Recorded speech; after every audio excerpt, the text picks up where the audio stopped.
So sa lahat ng mga naka-MT-15, ito kuha kayo ng idea sa ginawa ko. Maglagay ako ng another set na auxiliary lights. Dagdag ilaw yan. Umamit ako ng bracket. Ang pinaka bracket na ginamit ko is yung slider nya. In-order ko yan sa Shopee. 1,200 yan. Tapos TDD light 1,600. So bali ang ginawa ko, minodify ko to. Itong part na to. Nag-add ako ng tubo na kasing laki ng butas nya. So yung manipis lang gagamitin nyo para sakto dun sa loob. Para yung socket may pasok niya para mahigpitan nyo. So 2 piraso yan. Tapos yung wiring nya, dito ko pinadaan. Sila lang para nakatago. Dito. Ayan o. Tapos dito. Ayan. So dito ko na lang pinagbukso. So 2 set yan. Pinagapan ko lang yung wire dito. Ayan. Nandun. Tampasan dun. Tapos ito. Ito na itsura nya. So ito na siya. Finished product.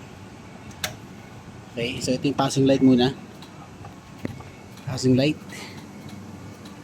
Okay, tapos yung steady naman niya. Yun, oh. Okay na. Ayan, sa lahat ng mga naka-MT-15 para magkaroon kayo ng idea. Ride safe.